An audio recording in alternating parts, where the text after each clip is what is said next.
Merci beaucoup. Donc, bonsoir à toutes et à tous. Merci à Jamel Bensmaïl et à Jonathan Lévy de m'avoir invité à parler du Covid-19 dans ces infections causes de handicap. Donc, en effet, je suis médecin de MPR à Cochin et MPR plutôt appareil locomoteur. Donc, c'est vrai que ce que je vais ah d'accord, il faut que je reste par là, je ne peux pas me promener. Donc c'est vrai que je vais vous parler un peu des perspectives de mon point de vue de médecin de MPR, plutôt orienté appareil locomoteur. Alors en fait, quand on m'a demandé ce topo, et en fait je l'ai déjà fait au congrès de la SOFMER, je me suis un peu replongée 5 années en arrière, on a repris la DeLorean et on est reparti en 2020. Et en 2020, en fait, probablement beaucoup d'entre vous ont eu ces réunions de crise où on vous présentait les chiffres de l'épidémie. Et je me souviens clairement de ces réunions du mois d'avril 2020. Donc moi, je travaille à Cochin, à la PHP, et on avait les chiffres sur la PHP du CIVIC. C'est le système d'information de suivi des victimes en cas de situation sanitaire exceptionnelle. Et ce qu'on pouvait voir déjà en avril 2020, c'est que cette épidémie en Île-de-France avait causé plus de 22 000 hospitalisations, donc APHP, hors APHP, et que les séjours en réanimation représentaient à peu près un cinquième des hospitalisations. Alors, en tant que médecin de MPR, quand on voit ces chiffres, en fait, tout de suite, on pense au devenir de ces patients, quel est leur pronostic sur le plan fonctionnel, quand ils vont sortir d'hospitalisation, quand ils vont sortir de réanimation. Et quand on parle sur le plan fonctionnel, c'est vrai qu'on parle de déficience, d'activité, de participation, et on essaye d'évaluer dès le départ des éléments de pronostication, des prédicteurs de handicap persistant. Et à partir de cette observation, en fait, on a réfléchi au modèle dont on disposait. Et en 2020, en fait, on ne connaissait pas de cette maladie, mais on connaissait d'autres modèles, notamment le modèle du SRA, du SDRA, syndrome de détresse respiratoire aiguë. Et comme vous le voyez, en fait, les trajectoires de handicap dans ce syndrome ont été bien étudiées. Je vous montre qu'une seule étude, c'est de la réanimation et de la pneumologie. Et en fait, on voit 4 trajectoires de handicap au cours du temps, et vous avez des trajectoires favorables et puis des trajectoires moins favorables. Et les deux principaux déterminants qui font qu'on appartient à l'une de ces 4 trajectoires, c'est l'âge, avec un cut-off qui est entre 42 et 45 ans, donc considéré jeune, moins de 42 ans, mix entre 42 et 45 ans, et puis âgé au-delà de 45 ans, pour ces trajectoires de handicap. Et le deuxième déterminant, c'était la durée de séjour en hospitalisation. Alors là, c'était pas que de la réanimation, c'était un cut-off à 2 semaines. Et donc, plus on est jeune, moins on a séjourné longtemps en réanimation, meilleur est le pronostic sur des activités du quotidien. Là, c'était des échelles d'activité. Ce qu'on notait également dans le modèle du STRA, c'est que 30 à 40% des patients avaient un PTSD. Donc, à partir de ce modèle, en fait, on a pu élaborer une cohorte avec l'ensemble des services de MPR, mais j'y reviendrai simplement à la fin du topo. Et dès 2020, on a eu pour idée, en fait, d'essayer d'anticiper et d'évaluer le handicap que les patients qui étaient infectés par le SARS-CoV-2 allaient éventuellement présenter à 1, 2 ou 3 ans, avec comme objectif une cartographie systématique du handicap, des déficiences, activités, participation, telles que définies par l'OMS. Et vous le voyez, on avait aussi pour ambition d'identifier les déterminants des trajectoires de handicap. On a pensé aussi au fardeau des aidants dont on a parlé tout à l'heure, et également à l'analyse des coûts et des ressources nécessaires au parcours de soins de ces patients. Donc ça, c'est juste en introduction, et je reviendrai sur cette étude à la fin du topo. Alors évidemment, il s'est écoulé 5 ans entre 2020 et 2025. Que s'est-il passé? On a appris beaucoup de choses sur cette infection. La première sur le virus en lui-même et son impact sur le système immunitaire, etc. On va revenir là-dessus. On a appris aussi pour le MPR l'impact de la Covid-19 sur le fonctionnement, et je ferai un focus sur le syndrome post-soins intensifs ou PICS, et un focus aussi sur le syndrome post-Covid. Et puis, on a pu émettre des principes généraux d'évaluation et de prise en charge. Et enfin, je terminerai sur Discovid. Finalement, quels sont les résultats de la cohorte qu'on avait commencé en 2020-2021? Alors, les généralités sur l'infection, Donc, la Covid-19, c'est une infection à SARS-CoV-2, qui est un virus à ARN monocaténaire, dont l'incubation est de 2 à 14 jours. Les derniers chiffres en 2025, c'est qu'en France, il a été responsable de plus de 2,5 millions de cas, dont 60 000 décès en France. Et puis, comme vous le savez, l'infection aiguë à SARS-CoV-2, elle peut prendre des formes très hétérogènes. Les plus fréquentes, heureusement, c'est les formes possi ou asymptomatiques et les formes infectieuses communes, avec le cortège de symptômes, syndrome grippal, congestion nasale, diarrhée, etc., perte du goût, de l'odorat. Et puis, il y a des formes sévères, infectieuses, associant détresse respiratoire, désaturation, baisse du rapport PaO2-FiO2, et les formes infectieuses critiques, celles qui nécessitent souvent la ventilation mécanique invasive. Ce qu'on sait également, ce qu'on a appris également, c'est que les conséquences à plus long terme peuvent être classées dans 3 grandes catégories. Il y a les complications spécifiques qu'on voit souvent quand même à la phase aiguë, qui sont liées au tropisme même du virus, pour le tractus respiratoire, digestif, et pour bien entendu le système nerveux dont on a parlé, est lié à l'orage cytokinique.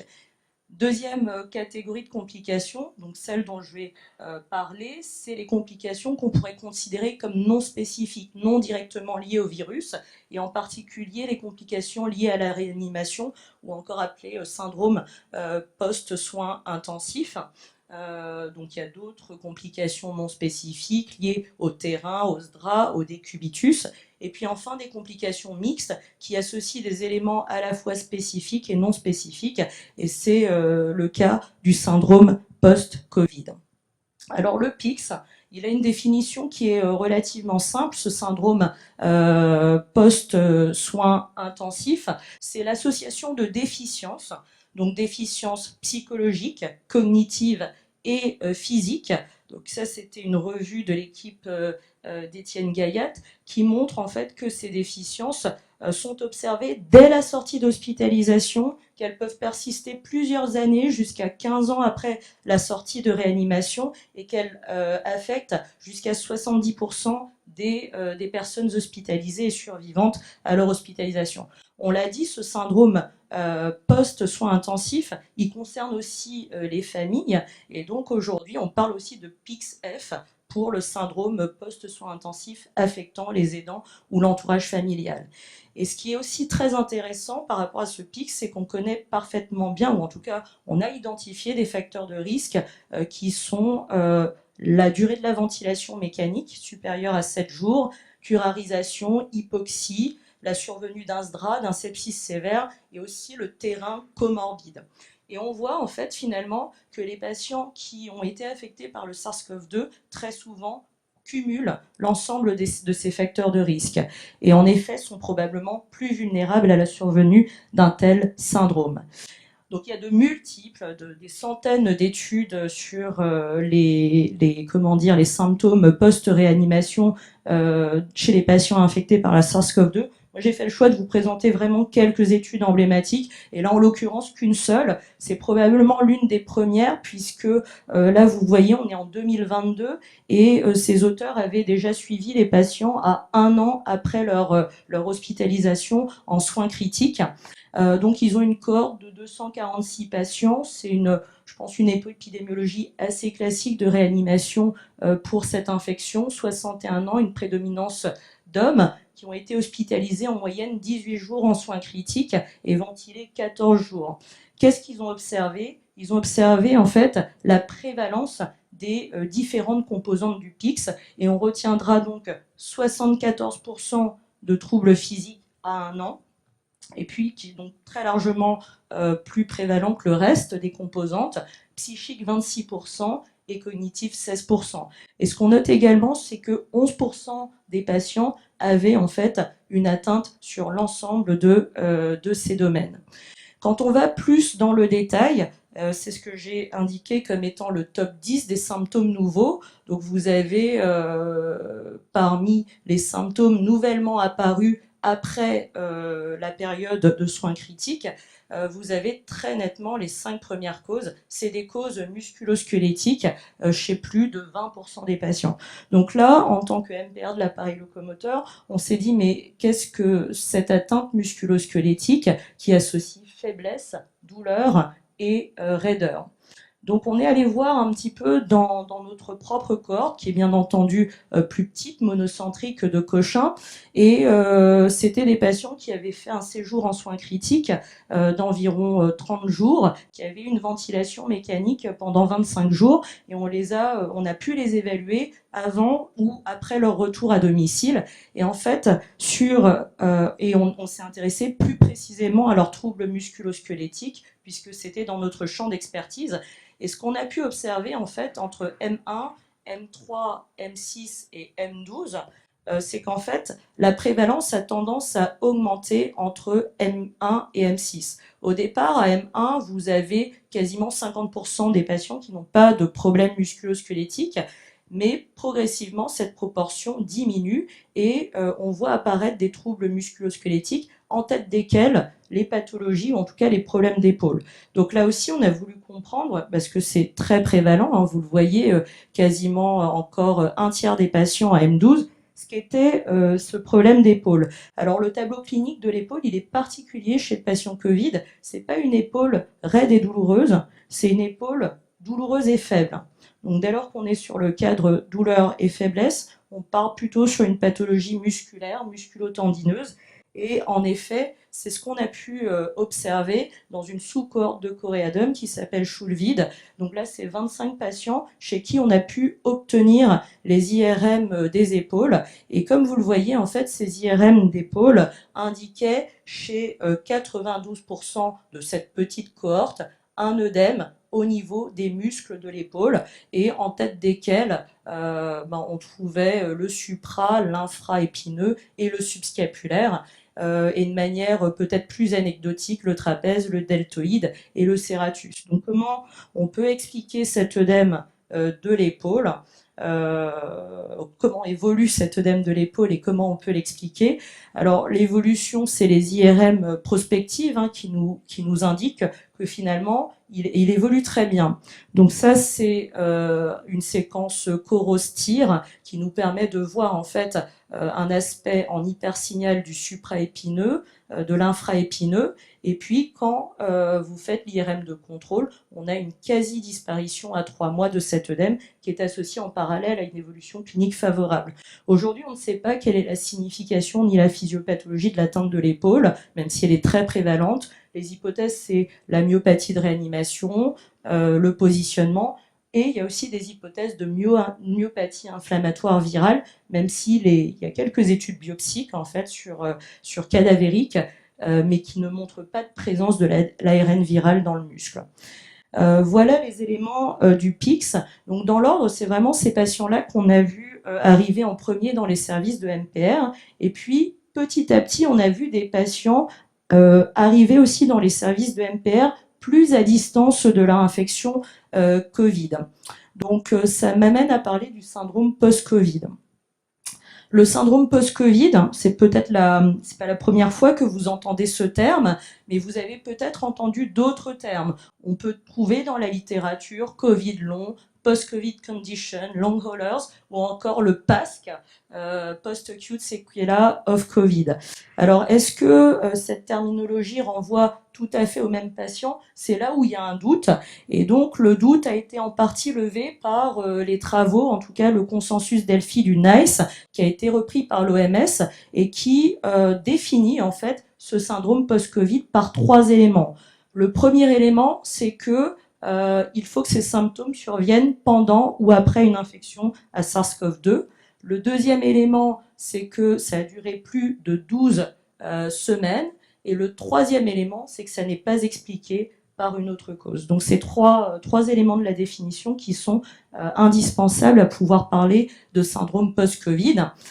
Donc après, les nuances, c'est que ça peut changer au cours du temps et que ça peut affecter n'importe quel système. La définition du long Covid, du Covid long, donc elle n'est pas celle du syndrome post-Covid, puisque le Covid long, d'après en tout cas le NICE, peut aussi inclure la période entre 4 et 12 semaines. Vous avez ensuite les tours de Delphi sur les différents éléments de la définition. Donc, je vais essayer de vous parler du syndrome post-Covid maintenant, même si les études ne reprennent pas ça de manière formelle, puisque la définition date que de 2022. Donc le cortège ou le cluster de symptômes du syndrome post-Covid, il est multiple, il est protéiforme. Néanmoins, on peut effectivement faire des clusters on va dire neurosensoriels, cardio-respiratoires et musculo-squelettiques. Donc c'est quoi la prévalence de ces symptômes post-Covid? Donc là aussi, de multiples études, j'en montre qu'une seule. C'est probablement l'une des les plus précoces. C'est cette étude du King's College qui a évalué en fait les symptômes de 76 000 patients sur la période de la première vague, dont 4200 personnes avaient été infectées par le SARS-CoV-2 suivi sur 484 jours. Donc ça fait que vous avez finalement quatre cohortes parallèles, une cohorte d'hommes et de femmes infectés par Covid et une cohorte d'hommes et de femmes contrôle non infectés. Et ce que l'on voit en fait, c'est que un patient sur 8 a eu des symptômes au cours de son infection SARS-CoV-2. Donc la prévalence maximale et l'intensité maximale des symptômes, c'est pour la fatigue, la douleur musculaire, les troubles anosmie, agueusie, des sensations de chaud, froid, dyspnée et une faiblesse musculaire. Donc si on retient vraiment le cortège de symptômes le plus prévalent dans cette grande étude de cohorte, c'est fatigue, douleur musculaire et anosmie. Donc c'est généralement corroboré par les autres études de la même nature. Alors, comment on peut expliquer ces symptômes? Il y a plusieurs hypothèses. On a parlé de la neuroinflammation. C'est effectivement une hypothèse tout à fait prouvée, en tout cas appuyée par les études expérimentales. Les études épidémiologiques indiquent peut-être un lien avec le variant. La première, donc ça, ce sont également 2 études menées par le même groupe. Donc, des symptômes plus fréquents avec le variant Delta, 10,8% contre 4,5% avec Omicron. Et le deuxième élément qui indique probablement un lien avec le variant, c'est qu'on constate qu'il y a moins de symptômes lorsque les patients ont été vaccinés, et en particulier lorsque le vaccin a été réalisé dans les 3 mois. Donc moins de symptômes persistants chez les patients vaccinés. Alors, ensuite, sur les autres facteurs qui peuvent être associés à la survenue d'un syndrome post-Covid, donc beaucoup de travail expérimentaux, j'ai choisi d'en présenter un seul, celui de Su, publié dans Cell en 2022, parce qu'il a le mérite d'explorer beaucoup de pistes et que c'est probablement l'un des papiers aujourd'hui le plus cité pour les facteurs associés à la persistance des symptômes. Donc ce que ce papier a analysé, c'est l'association au cycle circadien et au cortisol, à la virémie EBV et à la survenue d'éléments de dysimmunité et d'auto-immunité. Alors ce qu'on peut voir quand il compare en fait la survenue des symptômes persistants entre des personnes contrôle, des personnes ayant des symptômes persistants et des personnes Covid n'ayant pas eu de symptômes, c'est qu'il y a des différences en fait en termes de cycle circadien, de cortisol et de cortisone. De la même manière, quand il regarde aussi l'ARN SARS-CoV-2, on voit une association du taux de réplication en lien avec la survenue de l'ensemble du cortège de symptômes que je vous ai montré. Et enfin, sur les éléments dysimmunitaires, pareil, quand on regarde les symptômes persistants, on voit que certains sont associés à l'apparition tardive à T3, alors c'était le temps de suivi maximal, donc notamment des anticorps RNP et interféron alpha 2. Et de la même manière, sur l'immunité, on avait un profil de cellules T qui pouvait switcher entre la phase aiguë et la phase plus chronique selon la survenue des symptômes persistants à plus long terme. Donc ça, c'est des éléments explicatifs assez physiopathologiques qui peuvent nous permettre de comprendre pourquoi chez certains patients, les symptômes persistent. Mais est-ce que ça suffit à expliquer la persistance des symptômes? Il y a un papier qui est intéressant et qui remet un petit peu aussi, qui questionne d'autres éléments, d'autres contributeurs. C'est ce papier que vous avez peut-être vu, qui a été mené par une équipe de l'Hôtel-Dieu et qui s'est demandé finalement si le fait de croire que j'avais la Covid pouvait impacter la survenue de symptômes persistants. Donc, c'était plus de 25 000 volontaires à qui on a posé 3 questions. Pensez-vous avoir eu la Covid? Que les symptômes, pensez-vous avoir des symptômes inhabituels parmi la liste du cortège que je vous ai montré? Et pensez-vous qu'ils soient liés à la Covid? Et si on s'intéresse aux 2 colonnes, je crois que j'ai eu la Covid et que les symptômes que je présente sont en lien avec la Covid, on voit une prévalence plus élevée en fait de ces symptômes, que l'on soit sérologie moins, c'est-à-dire que ces patients avaient une sérologie négative qui indiquait que probablement ils n'avaient jamais été infectés par la Covid, et également que l'on ait une sérologie positive. Donc ça veut dire quoi? Ça veut dire que 914 patients croyaient qu'ils avaient eu des symptômes en lien avec la Covid, alors que seulement moins de 50% avaient une sérologie positive. Donc probablement qu'il y a une participation aussi des croyances sur la persistance des symptômes. Donc dernier focus de mon topo, ça va être comment finalement on évalue et on peut traiter ces patients. Donc c'est simplement des principes parce que ce sont des éléments qui sont extrêmement personnalisés, qu'on ne peut pas rentrer ici dans le détail. Principe d'évaluation, ça retombe sur la définition du NICE, c'est qu'il faut absolument écarter tout diagnostic alternatif. Alors, je vous ai mis une liste de tests. Évidemment, on ne réalise pas tous les tests. On guide cette évaluation en fonction de l'interrogatoire et du contexte clinique. L'objectif, c'est d'écarter les 8 principaux cadres nosologiques que je vous ai indiqués ici, les maladies systémiques, les pathologies endocriniennes, etc. Et seulement en cas d'éléments évocateurs, on va réaliser des tests plus spécifiques de type bilan immunitaire ou d'autres tests ou imagerie spécifique.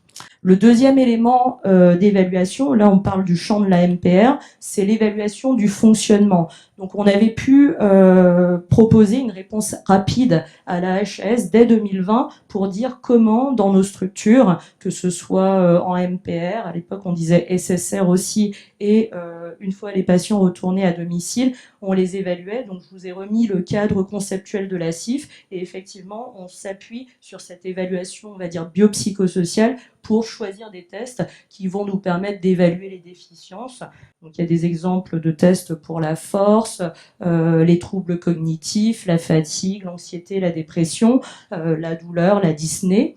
On va évaluer également les activités, la participation, là également au moyen de tests physiques, mais aussi de questionnaires que vous connaissez. Et puis enfin, la participation, il y a quelques questionnaires sur le travail, le loisir et la qualité de vie. Donc c'est une évaluation en général qu'on sait très bien faire dans les services de MPR. Et une fois qu'on a dit ça, eh bien il y a un modèle de réadaptation qui est aussi, de mon point de vue, assez classique. Donc l'OMS s'est néanmoins appuyé dès 2022 sur les études déjà publiées pour le proposer. Ce modèle, vous le voyez, il comporte 5 éléments qui doivent faire la réadaptation, pourquoi faire, comment, pour quel patient et quand. Donc si on vous guide à travers ce modèle-là, donc c'est une prise en charge ou une approche pluridisciplinaire, pluriprofessionnelle, avec l'ensemble des professionnels de la rééducation et de la réadaptation qu'on connaît. Alors je pense que c'est un petit peu flou, mais ce qu'on voit également, c'est qu'il y a une phase d'évaluation qui est très centrée sur le patient, qui nécessite d'évaluer ses besoins, mais aussi d'utiliser des échelles auto-rapportées, et puis une partie management ou autogestion, c'est-à-dire qui va s'appuyer sur de l'éducation et de l'accompagnement sur l'autogestion. Comment? Il y a du face-à-face, de la télé-réadaptation. Pour qui? Eh bien, ça va dépendre en fait des déficiences et des priorités du patient, mais globalement, ça a été proposé pour tous les patients qui se plaignent de difficultés, et le moment pour le faire, dès lors que les patients sont hospitalisés, il y a une place pour ce modèle de réadaptation, mais aussi au cours du suivi chez les patients qui sont retournés à domicile. Donc voilà pour les principes généraux. Donc j'en reviens à l'étude dont je vous avais parlé en préambule. Finalement, que sont devenus nos patients chez qui on se demandait dès 2020 ce qu'ils allaient devenir. Donc on a les résultats préliminaires de Discovid à M12 et à M36. Donc je vous rappelle pour ceux qui ont participé, pour les autres, que c'est une grande cohorte observationnelle qui a été menée dans 40 centres de MPR en France. Les patients étaient sélectionnés s'ils avaient été hospitalisés en réa ou médecine avec une infection documentée ou au moins une imagerie évocatrice. Et le recrutement a eu lieu entre 2021 et 2022, si bien qu'on a fini le suivi en fait en 2025. Donc c'était vraiment 1 an et 3 ans de suivi. Et les critères principaux se situent dans le cadre conceptuel de la CIF avec le WUDAS et un questionnaire de l'OMS. Donc il y avait à la fois une auto-évaluation et une hétéro-évaluation, et puis des critères secondaires évalués par les différents tests que je vous ai indiqués. Donc cette population, il y avait 548 patients dans Discovid, et ce qu'on note en fait, c'est qu'on avait une bonne répartition entre ceux qui avaient été hospitalisés en réanimation et ceux en hospitalisation conventionnelle, donc des patients de 57 ans en moyenne qui étaient restés à l'hôpital pendant près de 30 jours et ventilés pour 126 d'entre eux, donc dans le bras réanimation. Et je dirais que le résultat principal de Discovid, c'est celui-ci. En fait, on a posé une question très simple aux patients. Alors, j'ai mis la version longue ici, mais à 1 et à 3 ans, on leur a demandé s'ils allaient bien. Et vous le voyez, en fait, les patients, 60% des patients ont répondu oui, en fait, à 1 an et à 3 ans, finalement, qu'ils soient passés par la réanimation ou par l'hospitalisation conventionnelle. Je pense que ça, c'est un résultat important. Il faut savoir que cette question-là, elle peut paraître banale, mais c'est une question qui est validée en fait pour juger du caractère acceptable de l'état symptomatique d'un patient. Donc oui, dans 60% des cas, 1 an et 3 ans. Alors oui, parce que en fait, quand on regarde en détail les déficiences, finalement, les patients ne décrivent aucune ou que de légères limitations selon les différents domaines. Ceux qui restent encore un peu limités à 1 et 3 ans, c'est les activités de la vie, le travail et la participation dans la société. De la même manière, concernant les déficiences, ce qui peut persister, c'est fonctions mentales, difficultés à cause des douleurs, de la respiration, les articulations et la puissance musculaire. Et vous le voyez, la grande majorité des patients à 1 et 3 ans ne rapportent pas de déficience significative dans la cohorte Discovid. Donc pour terminer, je dirais que PICS et syndrome post-Covid, comme vous l'avez vu, ont un impact sur le fonctionnement des patients. Les déficiences peuvent être clusterisées en déficiences physiques, en particulier musculo-squelettiques, mais il y a peut-être un biais aussi de recrutement à Cochin, psychique et cognitif, et qu'on a moins de données sur tout ce qui est activité et participation, mais que Discovid offre une base de données extrêmement large et intéressante pour répondre à ça. Le pronostic paraît bon. Quand je dis bon, c'est-à-dire que les patients considèrent qu'ils vont bien pour 60% d'entre eux à M12 et M36, et que je dirais que l'évaluation et la prise en charge, pour ce qui nous concerne, sont assez classiques dans un modèle de réadaptation très classique, c'est-à-dire hautement personnalisé, pluridisciplinaire, pluriprofessionnel et priorisant les besoins de la personne et de son entourage. La seule petite particularité, c'est vraiment pour le syndrome post-Covid, ça reste un diagnostic d'élimination et il faut absolument écarter les diagnostics alternatifs. J'en profite pour remercier l'équipe de Cochin, Dr Camille Das, professeur Amandine Rapin, qui m'ont aidé à préparer ce diaporama. Et puis enfin, l'ensemble des centres de MPR qui ont participé à l'étude Discovid. C'est vraiment une mobilisation sans précédent de la communauté MPR, à la fois dans le cadre du soin et en même temps, dès le départ, sur le plan académique. Donc merci à toutes et à tous. Merci Christelle pour ce bel exposé. Y a-t-il des questions par rapport à... Ouais, un bras levé. Dans Discovid, combien de patients avant d'avoir le Covid travaillaient et à la revoyure, combien ont repris le travail? Alors, on a les données, mais je les ai pas regardées encore. Je ne peux pas te dire le chiffre précisément. Merci beaucoup pour cette belle présentation. En vous entendant parler du syndrome post-Covid, je ne peux pas m'empêcher de penser au syndrome post-polio. C'est exactement superposable, juste que pour le syndrome post-polio, ça apparaît beaucoup plus tard, hein, supérieur ou égal à 15 ans. Et que le Covid ou l'épidémie de la polio était superposable, sauf que pour la polio, il n'y avait pas le confinement, mais c'était des situations aussi stressantes pour les familles et pour tout le monde. C'était juste ça. Merci. Pas d'autres questions? Bon, on va clore cette journée qui a été dense.